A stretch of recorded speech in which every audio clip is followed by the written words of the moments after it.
끝까지 들어봐. 어제 제가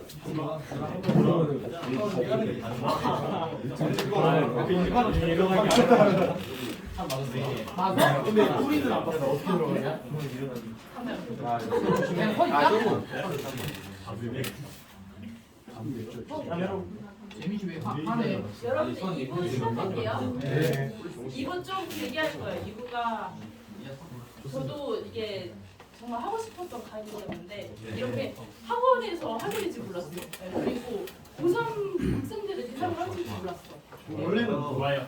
어떤 수입니다. 원래 거의 성인분들 위주로. 지가 있었다면 좋았을 텐데. 그래서 이분은 소설가라는 이상하고도 멋진 직업이라는 제목으로 강연을 할 건데 강연 제목처럼 소설가는 참 이상하고 멋진 직업이에요. 왜 이런 표현을 붙였냐면 지금부터 알아보도록 하겠는데 구보씨. 네, 맞아. 구보씨. 구보씨. 구보씨. 저 고등학교 때 내 친구가 막 그때 소설 쓴다고 하니까 구보씨라고 막 놀리고 그랬어요.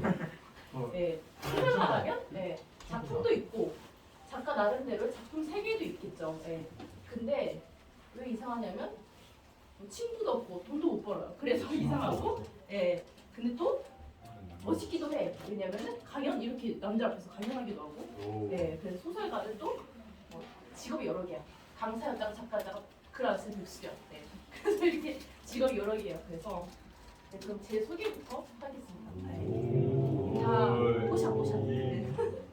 네, 저는 소설가고 예. 소설로 데뷔를 했으니까요. 그래서 단편 소설 레귤러 가족으로 2017년에 데뷔를 했었고요. 네, 26이라는 굉장히 애매한 나이에 지금 저는 32살이에요. 네, 그리고 네, 저는 몽상하는 거를 되게 좋아해요. 네, 글 쓰는 사람들의 공통점, 몽상을 많이 한다는 점이죠.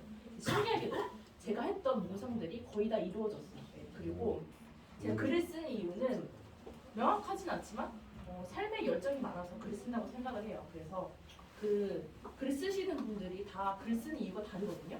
네, 근데 그 이유가 사람마다 다 다른데 다 맞기 때문에 계속 왜 쓰는지 자신에게 물어가면서 그냥 쓸 뿐이죠.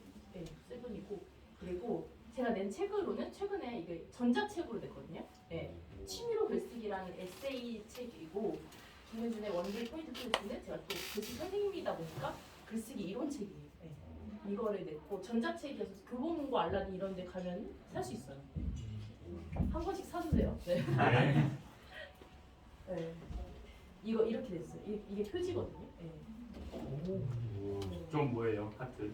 저거 사실 이게 에세이인데 좀 강조하고 싶어서 하트를 붙여봤어요. 네. 아. 이게 보면 재밌을 것 같아. 네. 네.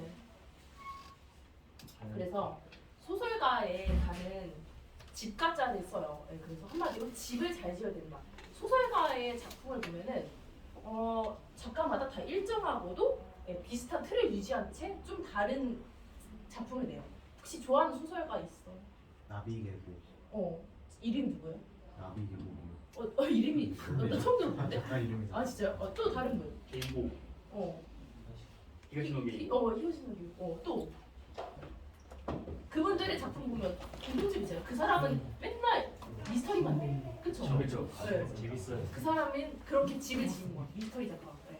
그렇게 이해하시면 돼요. 그래서 그걸 기억하네. 제 작품 세 개만 봐도 이게 제가 썼던 단편 소설 세 개인데요. 예.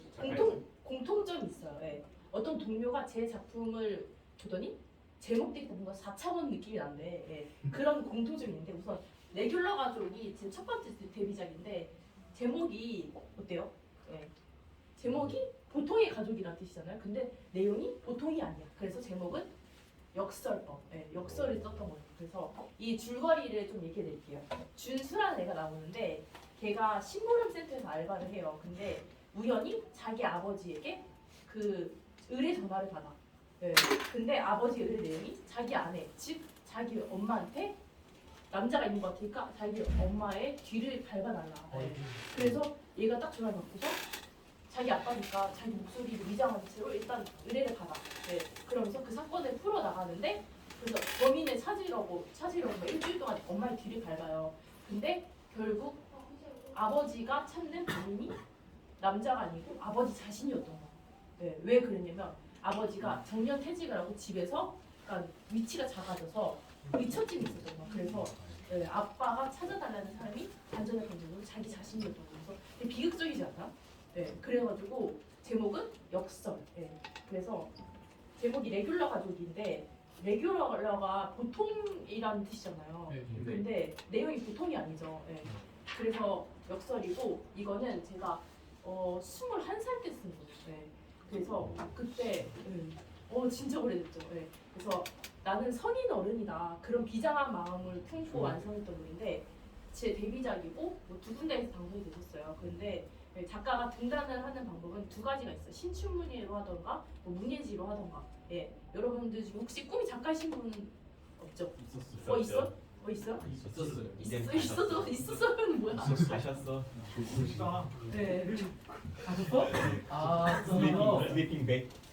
네. 그래서 모든 작가들은 모든 공모전에 투고를 하는데 자기 글이 어디서 될지는 모르는 거야. 그런데 자기 글의 성향과 맞는 공모전에서 되게 돼 있는 것 같아요. 그래서 저는 인문학 잡지에서 방송이 됐어요. 특이하게.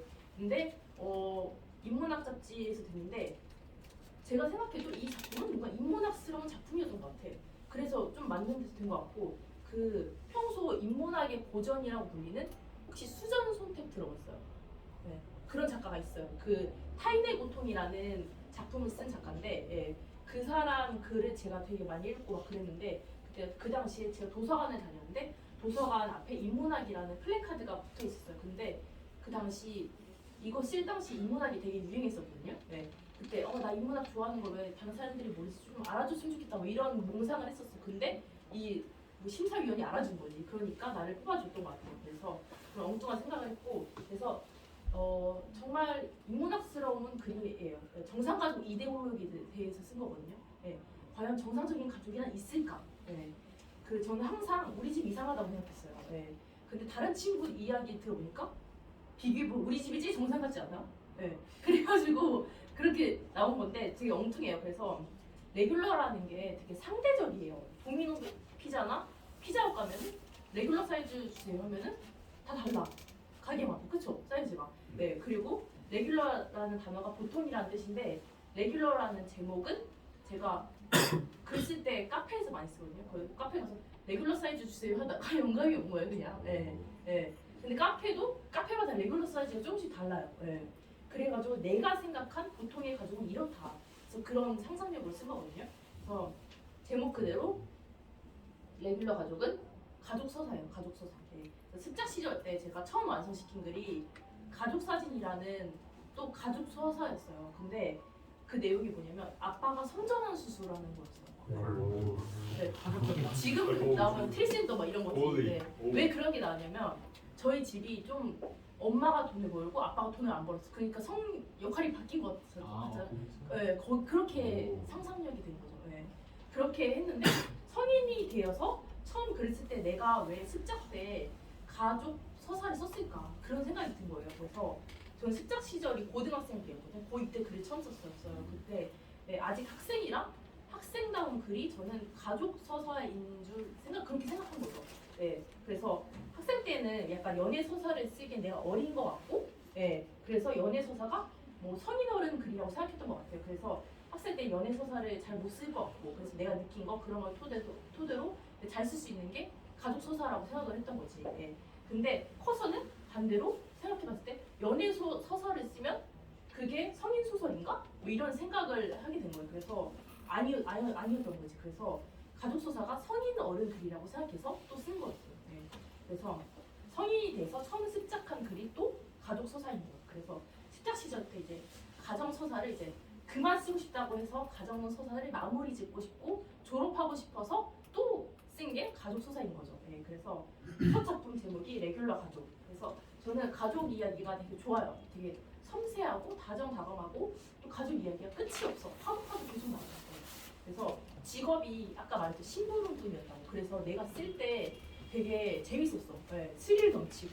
그래서 흥미로웠고 그런데 작가가 쓸 때 자기가 재밌어야지 읽는 사람도 재밌거든요. 네, 그게 전해져요. 그래서 되게 쓰면서 재밌었고 읽었던 분들도 되게 스릴 넘치고 재밌다. 네, 약간 장르로 치자면 미스터리 스릴러가 나오는 거예요. 네, 그래서 내용이 물론 허구가 많아요. 근데 쓰는 내내 좀 슬프기도 해서 되게 비극적이잖아. 그래가지고 주인공에게 제가 다 투영되어 있기도 하고 전체적인 글의 분위기 약간 따스한 감성이 스며져 있고 다음으로 작가의 말.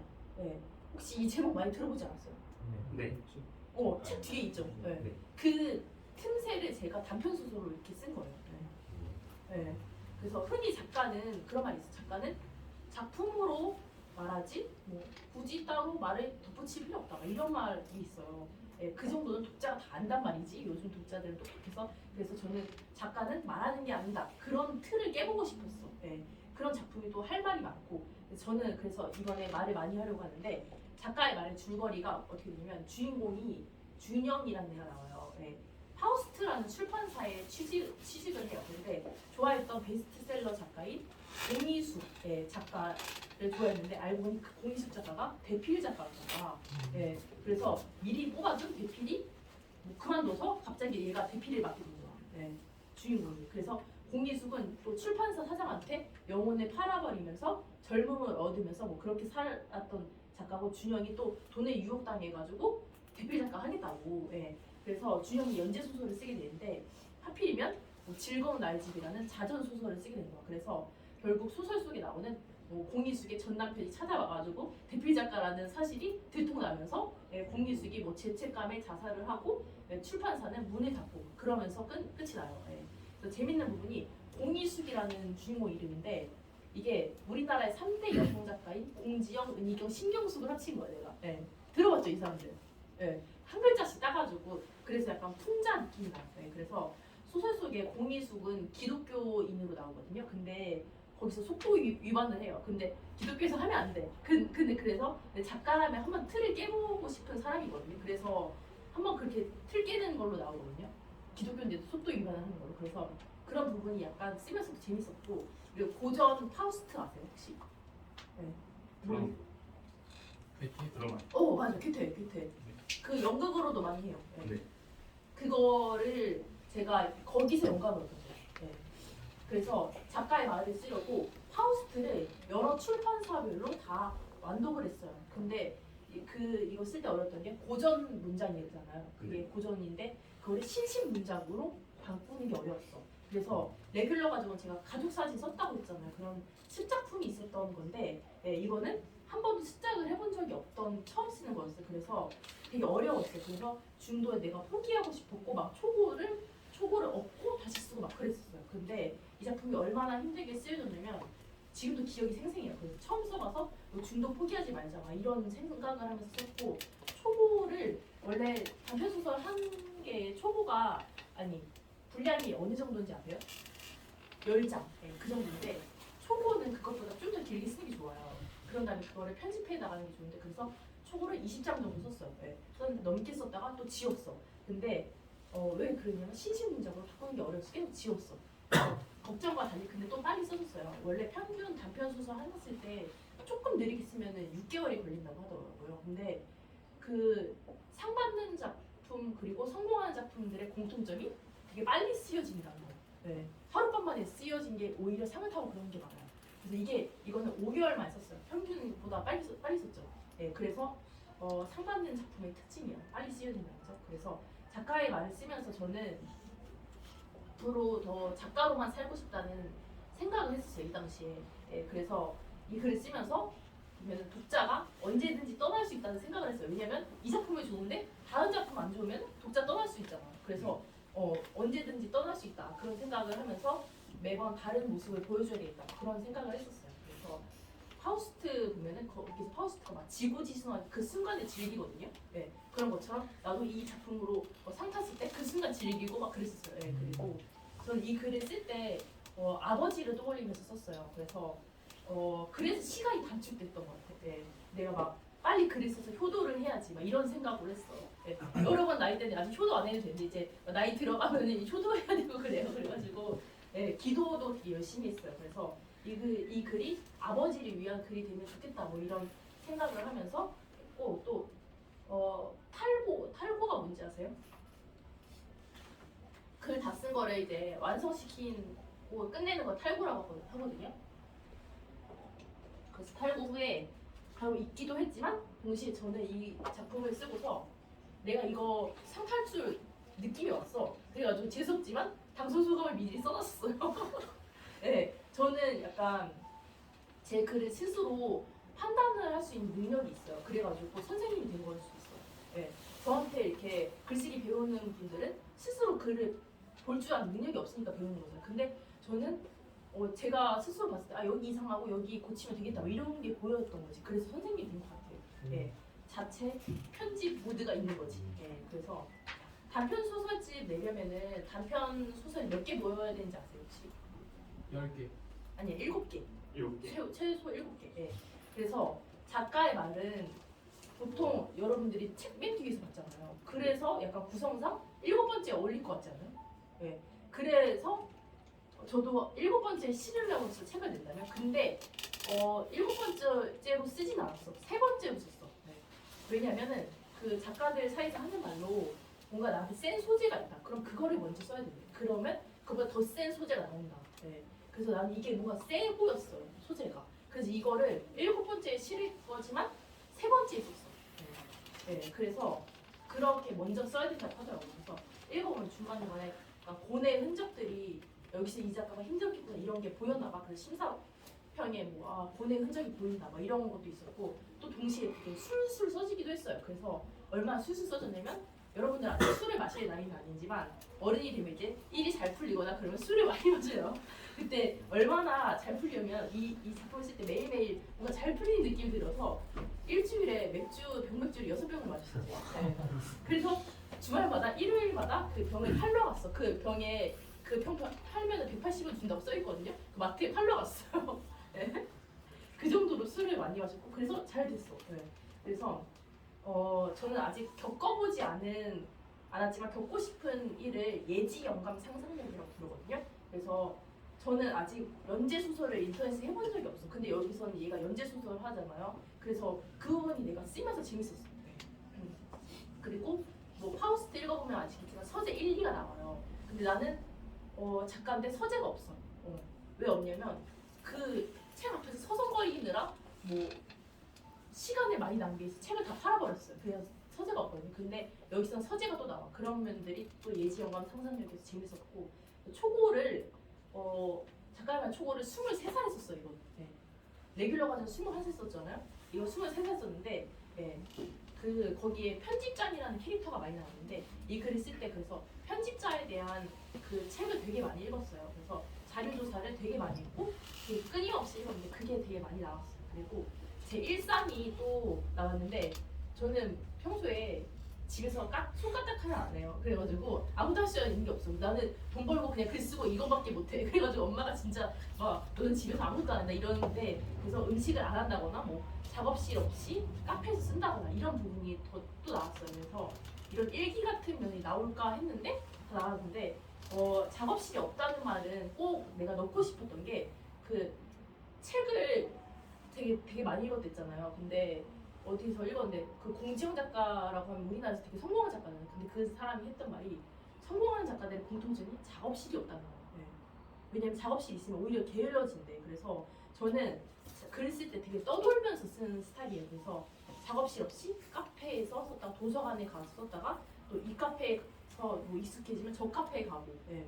그렇게 떠돌면서 쓰고 네. 그래서 게릴라식으로 그냥 노트북 펼치고 그렇게 쓰는 스타일이에요. 그래서 저도 한때는 작업실을 만들까 생각도 했었는데 성공하는 작가들의 공통점이 작업실이 없다는 거. 그래서 나도 성공해야 되잖아요. 그래가지고 안 만들었지. 네, 그래서 저도 작업실이 없습니다. 그리고 저는 작가란 작품을 하나 쓸 때마다 하고 싶은 이야기가 하나 있는 거라고 생각해요. 네, 그래서 한 번 말하고 한 번씩 내 영혼이 나뉘는 느낌이 들어요. 작가는 작품 쓸 때. 근데 다 다른 작품을 썼는데 다 제가 쓴 거잖아요.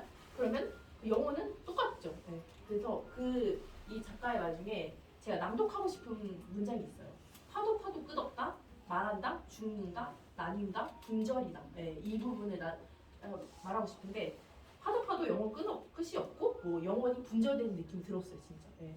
이 분절이란 단어는 어디서 제가 또 영감을 얻었냐면 제가 이거 쓸 당시에 필라테스를 했는데 그때 막 몸을 분절하세요 뭐 이런 게 있어요. 그래가지고 예, 그런 단어들 게 또 나왔고 썼던 과정에 대해서도 또 말씀드리고 싶은데 그 단편 소설 한 편이 원래 6개월 걸려야 되는데 5개월 만에 완성이 됐잖아요. 그리고 이거는 초고를 11일 만에 썼어. 네. 초고를 막 썼어요. 그때 막 여자 너무 털털한 거 아니야? 이런 느낌이 들 정도로 그냥 막 썼어. 네.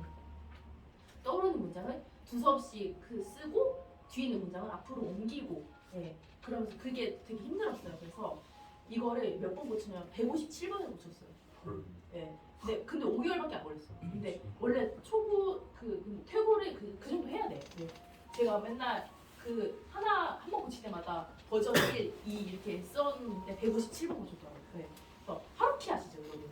네. 네. 그 사람이 글을 쓸 때 막 이런 생각을 하는 도중에 나는 죽고 싶지 않다 이런 생각을 하는 루틴이에요. 근데 저도 이 과정 속에서 존나게 버텨라 이런 생각을 하면서 글을 썼어요. 네. 그래서 나는 아직 내가 쓰고 싶은 역사 소설도 못 썼는데 고작 이거 쓰면서 못 버티면 아버지를 뵐 면목이 없다 이런 생각하면서 버텼어요. 그래서 결국 완성을 시켰지만 그 과정 속에서는 몇 번 포기하고 스스로 믿고 그랬어요. 그래서 저는 완성이 안 될 거라고 생각했어요. 왜냐면 고전 문장을 신식으로 바꾸는 게 되게 어려웠기 때문에.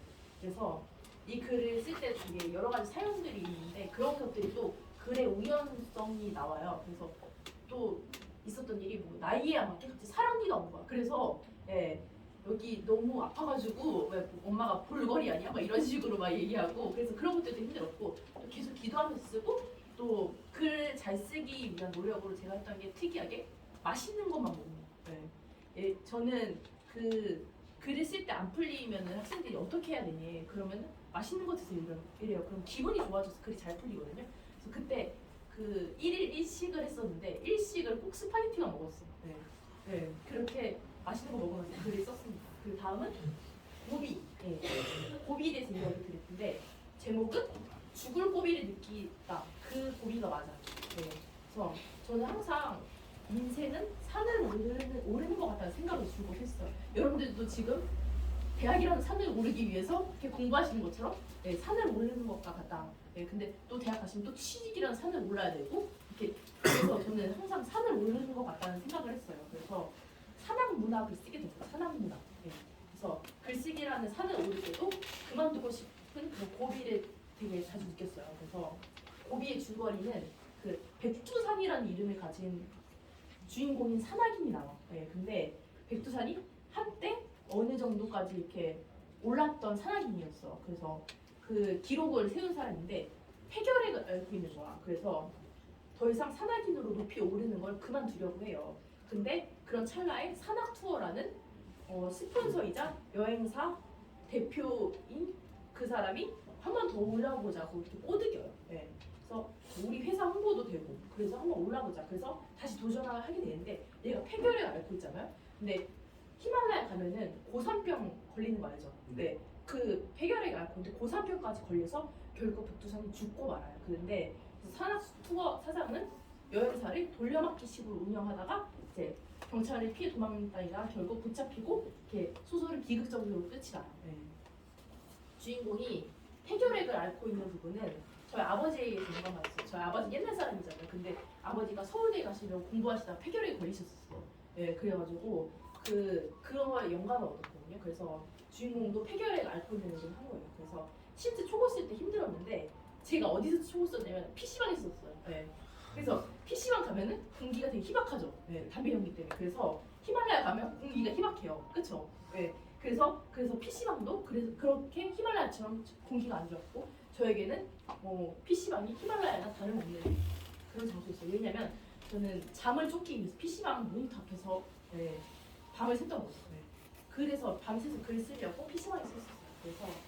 그래서 이 글은 20대 때 제가 체력 좋을 때 그때 밤새면서 썼거든요. 그래서 희박한 공기 속에 있는 나의 상태가 작품 속에 드러나는 것 같아요. 그래서 저는 이 작품이 모든 소설가를 보편화시키는 작품이라고 생각해요. 소설가라면 다 자기만의 산악 문학이 있거든요. 처음 제가 갑자기 산악 등산 서적을 읽을 때 나 소설가인데 왜 이런 책 읽지? 이런 생각했는데 나중에 보니까 소설가여서 이 산악 문학을 읽는 거였어요. 실제로 산악 문학을 쓴 작가들이 되게 많아요. 박범신 작가 알아요? 은교 원작자. 모르시나? 그 사람이 촐라체라는 거 썼고 정유정 7년의 밤 뭐 이런 거 쓴 소설가도 히말라야 환상방황 뭐 이런 책을 썼어요. 그래서 네. 근데 단편 소설로 써보면 재밌겠다 이런 생각이 드는 거죠. 그래서 장편은 봤지만 단편은 잘 안 봤고 다른 소설가들도 다 자기만의 히말라야 서적이 있기 때문에 다 한 번씩 생각해 볼 수 있는 그런 기회가 되지 않을까 해요. 그리고 네. 히말라야 그 혹시 가본 분 없죠? 네. 근데 이제 성인 되면은 한번 트레킹 가시는 분들 많아요. 네. 있는데 거기 가면 그 앞에서 밀크티를 많이 팔아. 네.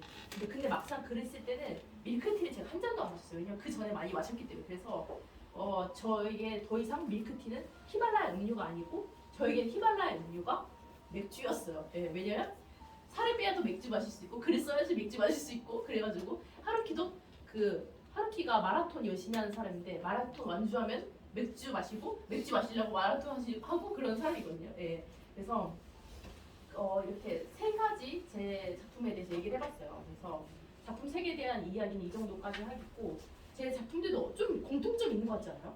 네. 그렇죠. 예. 그리고 다음으로 예. 작가 실제로 본 적 있어요? 지금요. 그쵸. 나보고 있잖아. 네. 그래서 여러분들은 지금 저라는 작가도 보고 있습니다. 그래서 어때요? 별거 없죠? 멋지네요. 아 진짜? 네. 감사합니다. 네. 작가를 뭐라고요? 예쁘세요. 작가를 실제로 보는 게 생각보다 쉬워요. 네. 여러분들 좋아하는 작가 있어요? 있으면 한번 이메일 주소 알면 보내봐. 답장 그냥 해줘요. 네. 네, 진짜. 네. 좋아하는 작가? 네. 이메일 주 저요? 맛있는 거 사줄게요. 끝나고 나와요. 그래서 진짜 기대하는데. 진짜 사줄게요. 네. 작가와 작품은 같을까요, 다를까요? 네. 어느 정도 수렴되어 있지 않나. 작가의 그래서 모습이. 글은 참 좋은데 작가 인성은 훌륭하지 않은 경우도 많아. 네, 그래서 아마도 글을 쓰는 직업 자체가 이 작업이 되게 힘들기 때문에 그런 걸 수도 있고 저도 예전에 처음에 작가 꿈이었을 때 막 다른 작가 쫓아다녔어 팬처럼. 예. 근데 가까이서 보면 별로 좋은 사람이 없어. 그래가지고 이제 안 쫓아다녀요. 예, 그래서 제가 봤을 때 우리 예술가들은 일탈을 해야지 글이 나오기 때문에 이렇게 사는 게 아닌가 그런 생각도 들어요. 그래서 이제는 멀리서 응원할 뿐이고, 예, 그래서 여러분도 만약 어떤 작가가 좋다 그러면은 그냥 멀리서 응원하는 거 추천드릴게요. 예, 그래서 실제로 보면은 실망할 수도 있어. 예, 그래서 저는 아직 출판사에서 주최한 독자의 만남을 해본 적은 없어요. 근데 출판사에서 편집장이 독자의 만남 해가지고 팬미팅 같이 이렇게 독자 만나가지고 하는 그런 자리를 만들어줘요. 그래서 근데 우연히 저도 독자를 만난 적이 있어. 기억에 남는 독자가 있는데 제가 답심리역 살거든요. 근데 그쪽에 24시간 카페가 없어요. 근데 롯데리아가 24시간 거야. 그래서 거기서 밤을 새려고 글 쓰고 있었어, 밤새면서. 근데 그 당시에 나는 약간 그런 말 있어. 다른 사람에게 말하듯이 글을 써라. 예, 앞에 있는 사람이 자리를 떠나지 않도록 이렇게 재미있게 말해주듯이 글을 써라. 그래서 내가 글을 쓰는데 누구한테 말하듯이 막 이렇게 혼자 떠들고 있었어요. 근데 그 모습을 어떤 사람이 보고서 혹시 작가님 아니세요? 이러는 거예요. 자기 무슨 글 쓰는 거 전공했는데 혹시 포스가 작가님 같다 이러면서 말을 거는 거야 그냥. 그래서 네 맞아요. 그래 이렇게 해서 말 걸었는데 혹시 쓰신 작품 있어요? 이러면서 한번 보여달래. 그래서 보여줬어. 그러면서 그냥 예전에 자기도 글 쓰는 걸 꿈꿨던 사람이니까 저라는 사람 자체가 너무 그냥 반가운 거지 순수하게. 그래서 그 사람이 회사원이었어. 근데 저는 이때 막 레귤러 가족으로 막 데뷔한 돈이 없는 가난한 소설가였어. 그랬는데 자기 월급 털어가지고 나를 술을 사주는 거야. 근데 진짜 회사원이어가지고 서류 가방 들고 있고 막 그랬거든요. 네, 그래서 그 회사원이 기억이 났는데 네, 그때 그분의 친구도 있었어. 그래서 셋이서 술을 먹고 막 그랬는데 저한테 제가 그 작가 생활할 때 좀 다이어트를 극단적으로 했었어요. 네. 근데 저한테 술을 사주면서 다른 작가들은 뚱뚱하다 이러면서 저한테 좀 약간 믿음이 간다, 뭐 신뢰가 간다 뭐 이러면서 술을 사줬어요. 다이어트 열심히 했더니 그런 말도 했었고. 근데 하루키가 한 말 중에 작가는 군살이 붙으면 끝장이다 이런 말 한 적 있어요. 네. 왜냐면 좀 약간 내가 몸이 무거우면 초고가 빨리 안 나와. 네. 그리고 뭔가 늘어지고 졸려. 네. 그래서 좀 약간 연관성이 있는 것 같아요. 그래서 제가 기억에 남는 독자는 그렇습니다. 그리고 네, 소설가들은 소설만 쓰는 게 아니에요. 네. 에세이도 종종 내요. 저는 원래 첫 책으로 소설책을 내려고 했어요, 당연히. 근데 왜냐면 소설로 데뷔했으니까. 그래서 준비를 했어. 근데 그때 책 내기가 무산이 됐어요. 왜 무산됐냐면 단편 소설 책 내려면 7편의 단편이 모아져야 되는데 그 7편들이 모두 다 마음에 들진 않는 거야. 근데 내 마음에 들지 않는데 독자 마음에 들까? 이런 생각이 드는 거야. 근데 저는 평소에 완벽주의일 것 같아요? 아닐 것 같아요? 완벽주의요. 다들 그런 거야. 나는 스스로 아니라고 말하는데도 완벽주의일 것 같다는 거야. 근데 저는 그렇지 않게 살려고 노력해요. 왜냐면 이 세상의 모든 것들은 결코 완벽해질 수가 없다. 그런 말이 있어요. 그래서 나 자체도 이렇게 준비를 많이 했지만 허술한 면이 있을 테고. 그래서 근데 글에 있어서는 좀 완벽주의 성격이 보이는 거야. 그래서 나한테도 마음에 안 드는데 이게 독자한테 마음에 들까? 그래서 책을 못 내게 되는 거야. 그래서 무산됐어요. 막 계약서도 썼는데 내가 출판사한테 저 그냥 안 내겠습니다 했더니 거기서 네 알겠습니다 하고 바로 폐기시키는 거야. 그래가지고 좀 섭섭했는데 아무튼 그렇게 무산이 됐어요. 네. 그래서 또 제가 책을 안 낸 이유는 책을 팔아도 돈을 얼마 못 벌어요. 그래서 여전히 가난할 것 같은 거야. 그래서 책을 냈다 그러면 남들이 봤을 때 멋있잖아요.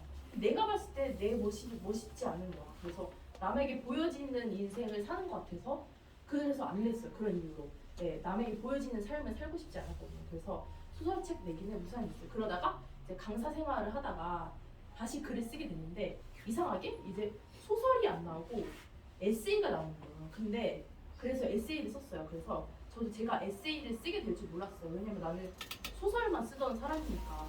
근데 곰곰이 생각해보니까 제가 20살 때 되게 인상 깊게 읽었던 책은 소설책이 아니라 이성환 작가의 고통의 존재라는 에세이였던 거야. 네. 그래가지고 처음부터 그러면은 에세이로 책을 냈다면 더 빨리 작가가 됐을 수도 있어요. 왜냐면 소설은 공모전에 통과해야 되거든요. 근데 에세이는 공모전 같은 게 없어요. 그래서 그냥 내가 내고 싶다 그러면은 분량을 채워서 출판사에 투고하면 돼.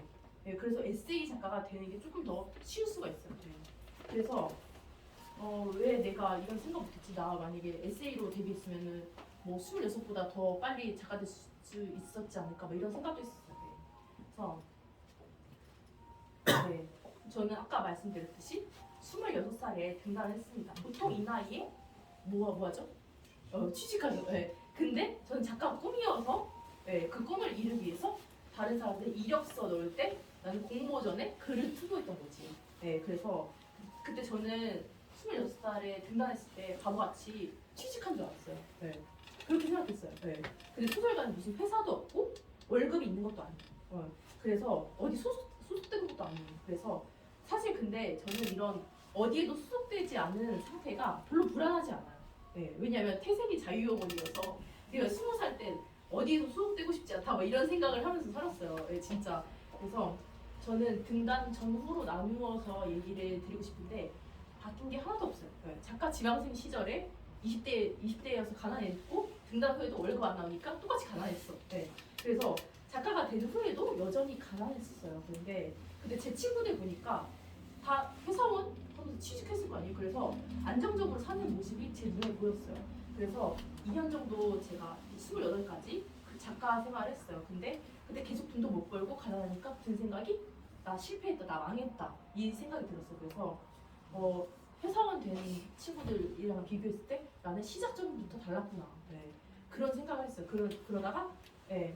근데 길고 짧은 건 대봐야 안다는 말처럼 지금은 강사로 잘 풀려서 회사보다 많이 벌어요. 그래서 맛있는 거 사줄게. 그래서 결국엔 잘 풀리고 이렇게 된 거죠. 그래서 네. 이분 어때요? 여러분 책 한 권 팔면 얼마 버는지 알아요? 한 권이요? 네. 1000만 원. 한 권에 5,000원? 아니야. 19,000원. 아니야. 책 한 권이 10,000원인데 그거 팔면 인세가 1,000원 들어와. 1,000원. 1,000원. 네. 그러면은 그거 가지고 어떻게 먹고 살아? 네. 기초생활수급자 아니고 되는 거랑 마찬가지예요. 그래서 먹고 살 수가 없어요. 그래서 이 돈 가지고는 먹고 살 수가 없고 월급이 꼬박꼬박 나오는 회사원이 훨씬 괜찮죠. 네. 그래서 내가 회사원을 하려고 했던 거야. 네. 그래서 저도 한때 글쓰기 그만두고 그래서 회사원 하려고 했었어요. 너무 먹고 살 수가 없으니까.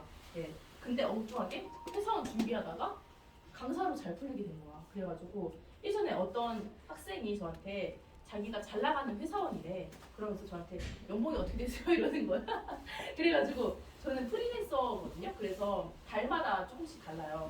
근데 제일 많이 벌었던 때는 제 학생 중에 대기업 부장님이 있거든요. 네. 그분이랑 월급 똑같았어. 오. 그분처럼 되고 싶었거든요, 제가. 근데 이미 됐던 거지. 야. 그래서 물론 소설가로서 본 건 아니고 강사로 본 거지. 근데 강사도 소설가가 돼야지 할 수 있는 거니까 소설가로 본 거나 마찬가지예요. 그래서 예전에는 글을 쓰면 이제 밥을 붓는 직업이라고 많이 생각했잖아요. 근데 돈을 못 번다는 건 옛날 말이고 이렇게 저처럼 강사로 풀려서 글도 쓰고 강의도 하면서 잘 벌 수 있으니까 여러분들도 한번 정말 글 쓰는 게 꿈이다 그러면 한번 도전해 보시면 좋을 것 같아요. 저처럼 잘 버는 사람도 있으니까 한번 해보시라 이렇게 응원해드리고 싶어요. 그리고 저희 부모님은 안정적인 회사원을 원하셨고 언제까지고 강사할 거냐 막 이런 말도 했어요. 그래서 저도 솔직히 오래 할 생각 없었어요. 그런데 계속 잘 되니까 이제 그냥 믿어주세요. 그리고 일을 하면서 느끼는 보람과 재미도 있어요. 강연 준비할 때마다 저는 정말 살아있음을 느껴요. 설레고 그리고 강사라는 직업 특성상 끊임없이 새로운 사람을 만나. 그게 너무 재밌는 거야. 그리고 그 사람들에게 나의 영향력을 행사할 수 있는 게 좋고 또 안정적인 일을 할 것이냐 내가 하고 싶은 일을 할 것이냐 이 중에서 뭐 하고 싶은 일을 선택했는데 생각보다 잘 되고 있잖아. 그래서 굳이 남들의 고민과 걱정에 시도조차 안 해볼 필요는 없다. 그래서 아니, 정말 하고 싶은 게 있으면 좀 한번 도전해봐라. 그런 말을 해보고 싶어요. 그리고 친구가 없어요. 저는 원래 친구가 진짜 없어요. 근데 그래서 농담삼아 내가 친구한테 결혼할 때 나 결혼할 때 하계갈과 불러야 된다고 그런 식으로 얘기했거든요. 근데 작가 생활하면 더 친구가 없어져. 왜냐면은 책 읽고 글 쓰는 거 혼자 하는 거잖아요. 누구 만날 수가 없어. 장편 소설 쓴다 그러면 몇 개월 동안 못 만나. 그래가지고 책 읽고 글 쓰는 일은 둘 다 혼자서 하는 고독한 일이잖아요. 그래가지고 그나마 강사 생활을 하면서 사람을 많이 만나게 된 거지. 그래서 저는 지금도 친구랑 술 안 먹고요. 학생들 저보고 친구가 없는 성향 때문에 이렇게 학생들이 많아진 것 같아. 많아진 것 같아요. 그래서 그 말뜻을 잘 이해를 못했어요. 근데 생각해보니까 친구 만날 시간에 책 읽고 글 써서 이 분야의 전문가가 돼서 이렇게 많은 학생들을 만나지 않았나 그런 생각이 들어요. 그래서 저는 진짜 친구가 없는 스타일인데 글 쓰면서 완전 아예 못 만나고 또 작가 생활했을 때 친구 잘 나가니까 못 나가니까 또 연락 안 하고 근데 이제는 내가 괜히 회사원인 친구한테 뭐해? 이런 식으로 재수없게 연락한 적도 있어요. 그리고 그래서 근데 이런 이상한 소설가가 가끔 멋있기도 해요. 바로 강연을 할 때 여러분들 앞에 설 때 강연은 자신의 생각을 얘기하는 거잖아요. 근데 누군가가 내 생각을 들어주는 건 정말 멋진 일이라고 생각을 해요. 그래서 저는 작가가 되었을 때부터 이렇게 강연을 하고 싶었어요. 근데 이제 막 작가가 된 사람이 뭐 유명한 것도 아닌데 강연을 할 수가 없잖아요. 근데 저는 바보같이 강연 대본을 쓰고 연습을 하면서 준비를 했었어. 근데 다른 작가들의 행보를 보니까 책을 내면 다 강연을 하더라고. 그래서 어떻게 보면은 내가 강연을 하는 이런 행보는 되게 당연한 일인 것 같아요. 그래서 제가 강연을 하고 싶었던 것도 다 작가라는 직업에서 파생된 일이라고 생각을 해요. 이성원 작가 좋아한다고 했잖아요. 그 사람이 나를 위한 노래라는 책을 냈는데 그게 자기가 강연했던 강연 대본을 모아서 책으로 낸 거예요. 그래서 그 삶의 의욕이 없었는데 강연을 통해 삶의 의욕을 찾으셨다고 그렇게 얘기를 했는데 저도 그래요. 강연 생각만 하면 심장이 뛰고 막 설레고 자면서 꿈에서도 강연 생각을 해요. 그리고 심지어 꿈에서도 하고 어떤 학생이 제가 하는 일이 부럽대요. 왜냐면 선생님이 자기만의 컨텐츠로 이렇게 강연하니까 너무 부럽다 이런 말을 하더라고요. 그래서 저도 했던 내용으로 강연하는 거 싫어해요. 실제 계속 다른 내용으로 강연을 하고 있거든요. 그리고 앞서 제가 작가 생활을 했을 때나 지망생이었을 때와 똑같이 가난했다고 했잖아요. 그래서 저는 제가 20대가 실패한 20대라고 생각을 했어요. 근데 예전에 제가 20대들을 대상으로 강연을 해본 적이 있거든요. 그때 내용이 독서와 글쓰기를 통해 나를 알아가는 내용이었어요. 근데 책만 읽고 글만 써서 뭐 돈도 못 벌고 나는 실패한 인생이라고 생각했는데 그랬던 내 삶이 자양분이 돼서 20대들에게 그런 강연을 하게 될 수 있던 거죠. 있게 된 거죠. 그래서 저는 쓸모없는 삶은 없다는 생각을 하게 됐어요. 그래서 글을 쓴다는 거 혹은 작가로 산다는 것은 좀 실패했다고 생각한 내 삶마저 긍정으로 끌어안을 수 있는 그런 삶의 옹호자가 되는 길이라고 생각을 해요. 그래서 예를 들어 제 학생 중에도 34살 여학생인데 나이가 나이만큼 결혼할 나이잖아. 그래서 파혼의 경험이 있는 거야. 그래서 자기는 그때 그 파혼했던 경험이 실패한 삶이라고 생각을 했대. 근데 그 경험으로 버진로드라는 제목의 멋진 희곡을 썼어. 그 내용이 뭐냐면 파혼한 커플이 결혼식 예약금을 받으러 결혼식장에 다시 만나는 거야. 그래서 그러면서 이야기 시작되는데 여자로서의 사랑과 일, 결혼에 대해서 이렇게 생각해 볼 수 있는 내용인데 버진로드가 뭐냐면 그 딴따따단 할 때 그 여자가 걷는 길이 버진로드예요. 그래서 그러는 거 나왔어. 그래서 자기는 파혼했던 게 실패했던 경험이라 생각했는데 그게 또 글이 나오는 거지. 결혼했으면 그런 멋진 작품 못 썼어. 그래서 그리고 또 신인 작가에게는 강연도 안 들어오니까 저는 실패했다고 생각해서 회사원을 하려고 했었는데 막상 하려고 하니까 할 업무가 없는 거야. 왜냐면 나는 글만 썼던 사람이어서. 그래서 그때 정말 여러 가지로 자괴감이 들었어요. 그리고 자기 연민도 느껴지고 근데 지금은 긍정적인 일에 계속 글을 쓰고 있고 강연자로 살고 있고 이렇게 삶의 옹호자가 된 것 같습니다. 그래서 실패했다고 생각했던 자신의 삶도 다 이렇게 자양분이 된 것 같아요. 글 쓰는 사람에게는 의외로 체력이 되게 중요해요. 그래서 하루키는 수영을 매일 하고 달리기를 하는 작가가 유명해요. 저도 체력을 기르려고 21살 때부터 코로나 터지기 전까지 27살 때까지 수영을 했어. 심지어 매일 반이었어. 그게 체력 기르려고 했던 거거든요. 진짜. 그래서 저는 인생을 다 글쓰기로 삶을 돌린 사람이지. 그래서 그렇게 했는데 그 글쓰는 일은 뇌를 쓰는 것 같지만 실은 몸으로 쓴다는 사실을 많은 작가들이 뒤늦게 깨달아. 왜냐면 몸을 움직여야 머리 회전이 잘 돼서 좋은 글이 나와. 그래서 저는 글을 더 빨리 쓰기 위해서 작가 생활 했을 때 다이어트를 되게 열심히 했는데 그때 다이어트 하듯이 글쓰기를 하고 싶다는 말을 한 적이 있어요. 유튜브에서. 그래서 다이어트를 하는 우리가 어때요? 매일 체중계 앞에 서고 거울 앞에 서면서 내 몸을 보죠. 그런 것처럼 자신을 들여다보죠. 글쓰기도. 그게 닮았다고 생각을 한 거지.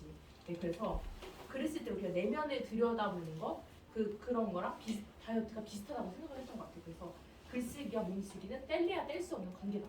그래서 여러분도 무언가 하고 싶고 공부 더 많이 하고 싶다 그러면 체력 관리도 중요시 하면 좋을 것 같아요. 그게 장기적으로 봤을 때 좋을 것 같아요. 그리고 소설가의 여행법. 소설가들은 여행 많이 다녀요. 그래서 작가들은 여행 다니면서 이렇게 새로운 거 보고 또 상상력도 키우고 그러면서 여행지에서 글을 쓰기도 하고 그런 게 또 어떤 분들 되게 부럽대. 어디서는 글 쓸 수 있는데 그래서 저는 다른 작가들과 다르게 작가 생활할 때 한 번도 여행을 가지 않았어요. 왜냐면은 저는 나중에 잘 풀렸을 때 일하면서 여행 가려고 안 갔었던 거예요. 그래서 지금 제가 강연하면서 전국을 다니거든요. 그럼 여행을 가기 싫어도 갈 수밖에 없어요. 그런데 그래서 KTX 타고 가고 막 그래요. 그래서 그때마다 그 지역의 맛집을 탐방하고 그런 소소한 재미있기도 합니다. 그래서 소설가는 또 직업이 여러 개야. 때론 글 쓰는 작가였다가 강연하는 강사였다가 글 안 쓸 땐 백수. 그래서 요즘은 글쓰기보다 강의를 더 많이 해서 제 본캐가 작가인지 부캐가 작가인지 헷갈려요. 이제 헷갈리는데 학생들이 저한테 뭐 작가님이라고 불리는 게 좋으세요? 선생님 혹은 강사님이라고 불리는 게 좋으세요? 이렇게 질문을 한 적이 있어요. 저 뭐라고 대답했을 것 같아요? 맞아요. 저는 작가라고 불리는 게 더 기분이 좋더라고요. 작가님.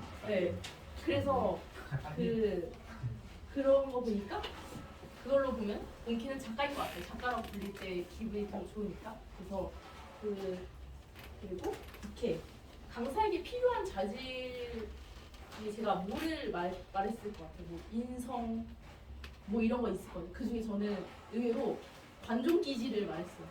여러분 앞에 서면은 얼마나 떨리겠어. 근데 이걸 즐겨야 되잖아. 그래서 저는 강사에게 필요한 기질 1위가 관종이라고 생각해요. 그래서 저 역시 관종이에요. 네. 그래서 사진 찍는 거, 찍히는 거 다 좋아해. 네. 그리고 인스타그램에 피드 엄청 자주 올려. 네. 그래서 강사가 체질인 것 같아요. 나는. 그래서 이 관종 기질이 사실은 본캐인 작가에서 나온 거지. 작가도 관종이에요. 태생이. 왜냐면 내 글을 보여줘야 되잖아. 계속 그걸 즐겨야 되고. 네. 그래서 그렇고 네. 매일 글을 쓴다고 해도 어떨 때는 글이 안 나올 때가 있어. 그러면 어떻게 해야 돼? 쉬어야죠. 놀아야 돼 그냥. 그럼 어떻게 돼? 백수되는 거지. 네. 그럼 그날은 그냥 백수되는 거야. 그래서 수도사는 그래서 더욱더 규율을 잘 지켜야 돼. 네. 그래서 매일 운동을 하고 매일 하루 한 장을 쓰겠다. 그런 자기만의 규율을 잘 지켜야 되고 저는 그래도 주변에서 의지가 강한 것 같다는 말을 많이 들었어요. 그래가지고 작가 생활할 때 저는 거의 매일 글을 썼고 이런 것처럼 소설가는 약속이 없으면 너무 풀어지기 쉬워요. 그래서 저는 저 스스로와의 약속을 잘 지키려고 하고 그게 다이어트기였기도 했어. 네. 그리고 여러분들도 지금 노는 게 좋을 수 있지만 공부하기 싫어도 자기가 만든 스스로의 그 규율 지키면서 약간 성장하는 거 느낄 수도 있을 것 같아요. 네. 그리고 네. 소설가라는 이상하고도 멋진 직업에 대해서 조금 제가 알려드렸는데 궁금증이 풀리셨을지 모르겠는데 혹시 궁금한 점 있으시면은 자유롭게 저희 시간 많으니까 지금 몇 시죠? 52분이요. 4시 52분. 4시 52분. 3분이요. 네. 저희 시간이 엄청 많이 남았어요. 네. 몇 시까지? 6시까지. 질문 편하시면 지금 아시는 선생님 응. 아시는 작가님들 있어요? 유명한 사람들? 아 예전에 팔로우 해준 적 있어 나. 누구요? 윤고은 작가. 아 그분. 네, 뭐 그런 그렇게 그게 해주더라고요. 뭐 궁금한 거 있어요? 혹시 작가가 꾸민 사람 없죠? 네. 없어요. 궁금한 거 없을까요? 재밌었던 거 뭐가 제일 재밌어요? 연봉이 얼마야? 그런 게 재밌잖아요. 그쵸. 있어요. 네, 나처럼 솔직하게 말해준 사람 어디 있어? 그래서 연봉이 뭐, 평균적으로 작년에 제가 차 2대 사고 남을 정도 벌었어요. 오. 근데 못 샀지. 외제차? 아니야, 소나타였어. 아. 근데 내 건 포르쉐 사는 거여가지고 더 벌어야 돼. 그렇지. 네, 포르쉐 뭐 어떤 타이엔? 잘 몰라요. 궁금한 거 없어요? 이분 남자친구 계획은 있으세요? 계획이 있냐고? 네. 항상 있는데 없었지. 왜? 아, 너무 뼈를 때리는 질문이야. 항상 있어요. 항상 있는데 항상 안 생겨가지고 시간이 있는데 없으면 슬프잖아. 그래서 시간을 안 만들어. 로맨스 소설 네. 계획 있어요? 어이구 아니다. 어떻게 알았어? 내가 글만 써서 연애 경험이 별로 없어서 그거 잘 못 써요. 진짜. 한 번 썼는데 장편으로 네. 실패했어. 2년 날렸어요. 야비 2년이요? 2년 날렸어. 근데 2년 그래서 원래 근데 장편도 단편처럼 짧게 빨리 써야 되는데 못 쓰니까 실패한 거지. 2년 동안 걸려가지고 날렸어. 아예 못 찾아요? 찾으면 있어요. 찾으면 있을 수 있는데 완성이 다 안 됐어 아예. 아, 쓰다가 도저히 내가 쓸 게 아닌 거야. 그래서 레귤러 가족 작가의 말 고비 이런 연애 소설 안 들어간 소설 나온 거야. 연애 서사가 없어. 근데 학생 중에 항상 뭐 처음 나한테 배울 때부터 남자친구가 있던 학생이 있었는데 그 학생 글에는 연애 서사도 조금 이렇게 섞여 들어가 있는데 재밌어. 그래서 다 성공했어. 그 학생도 당선 많이 됐어. 그래서 연애하는 것도 글에 좋은 영향을 끼칠 수 있어요. 약간 젊은 시절에 쓰셨던 것들 보시면 뭔가 좀 새로운 감회가 느껴지거나 그런 거 없고 지금 와서 그래도 지금 쓰면은 그때보다 더 문장을 좋게 쓸 수 있지 않을까 뭐 이런 생각 들고 그래도 내가 썼지만 재밌다 이건 있어. 근데 또 레귤러 가지고 21살 썼잖아요. 근데 지금 제가 32살이잖아요. 11년 됐잖아요. 근데 이게 거의 10년 돼서 빛을 발하게 돼서 내가 학생들 가르치면서 그게 교재로 된 거예요. 그래서 그런 게 되게 뿌듯해요. 또 뭐 있을까? 이거 1부가 재밌어요. 2부가 재밌어요. 저도 2부가 재밌어요. 2부 정말 솔직하게 말하고 싶었어요. 저는 되게 궁금한 거 많을 것 같아요. 저는 맨날 어떤 소설가는 맨날 여행 다니는데 내가 봤을 때 소설가는 돈 못 버는데 어떻게 여행 다니지? 막 이런 생각 들었거든요. 보니까 대출 받아주면 안 돼. 그래서 나는 대출 받기 싫어서 여행 안 가잖아. 질문. 맛있는 거 뭐 사주실 거예요? 뭐라고 싶은데? 네? 여기 뭐 있어요? 뭐 있어요? 초밥집 있어. 아 진짜? 초밥집 있어요. 초밥집. 알았어요. 사줄게. 박람회 쪽. 아레프가 먹으면 네, 자기가 진짜. 다른 어떤 이가 있는 걸 본 적 있어. 아 그런 독자를 만난 적이 있어요? 아니요 못 만났어요. 네. 내 학생들이 읽어주지. 질문 있을까요? 되게 뭐 개인적인 것도 상관없어요. 저는 다 솔직하게 말해주는 스타일이어서.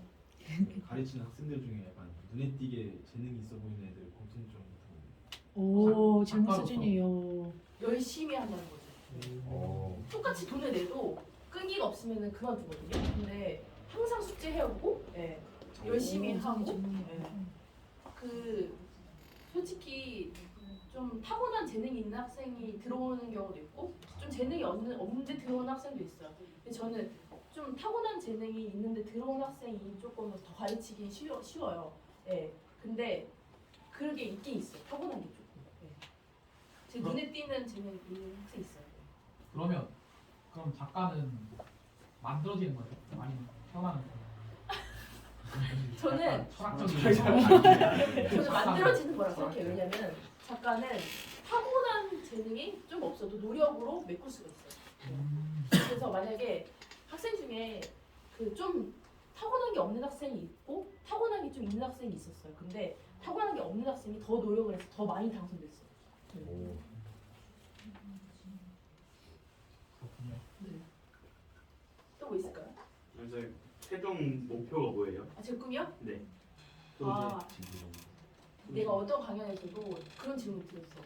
작가님 꿈을 이루셨는데 또 꿈이 있나요? 이런 질문 드렸는데 그때 내가 작년 11월이었거든요. 그때가 제 꿈은 한국사 강사입니다 이랬어요. 왜냐면 제가 작가님 역사도 잘 알아야 돼서 그 공부를 하다 보니까 한국사 강사도 하고 싶었는데 그 꿈을 이뤘어. 한국사 강연도 했었고 한국사 가르친 적도 있고 또 한국사 인강도 찍어요 이제 곧. 그래서 이뤘어. 그럼 또 있을 거예요 꿈? 다음 꿈? 근데 제가 5월달에 삼성전자로 또 강연 나와요. 그럼 또 꿈 없을 거 아니야? 근데 또 있어. 다음 꿈은? 더 대기업이야. 다음 꿈은? 포르쉐 오너. 포르쉐도 꿈이지만 다음 꿈은 서울대로 글쓰기 강연 가는 거예요. 오. 근데 지금 서울대보다 수준 높은 건 보셨는데. 진짜? 이미 그러셨네요. 저희 진짜 미래 인재들이거든요. 오. 그런 것도 있고요. 발전 가능성. 그럼 나 서울대 이미 가고 나갔네 강연. 그렇죠. 네, 그래야지 할 필요 없고. 사실상 가셨죠. 오. 가다 보니까. 작가가 그냥 제가 글을 쓰기만 하면 작가가 되는 거 아니고 꼭 등단을 해야만 작가가 되는 거예요. 작가가 되는 방법은 여러 가지가 있어요. 내가 출판사에 그냥 직접 투고를 해가지고 책을 내는 방법이 있고 또 등단을 하는 거는 공모전에 내가지고 인정을 받는 건데 그 두 가지 다 가능한데 한번 저한테 이렇게 의뢰 온 분들은 한번 인정받아보고 싶다고 해서 공모전 하려고 이렇게 오시는 분들이지. 그래서 근데 출판사에 내는 경우는 약간 자기 사비로 이렇게 내야 되는 경우도 있어. 왜냐면 내가 아직 알려진 작가가 아니니까. 그런 차이점이 있어요. 그래서 알려줘야 작가라고 인정을 하는 거예요. 좀 알려줘야지 무료로 내주는 게 있어요. 아니면은 내가 사비 털어가지고 출판사에 내가지고 내주세요 해서 작가 될 수도 있어요. 그렇게 그래서 실제로 유명하신 분들 중에 보면은 등단 안 하고 작가 된 분도 많아요. 그래서 작가 되는 방법은 여러 가지가 있죠. 근데 저는 한번 인정 받아보고 싶었고 그래서 공모전 도전해보고 그랬던 거죠. 또 있을까요? 와 진짜 근데 남학생들이 대부분이네요. 있었는데 많이 달라졌어요. 네. 자, 그럼 여기서 마무리 네네. 할까요? 네, 박수 한번 쳐주세요.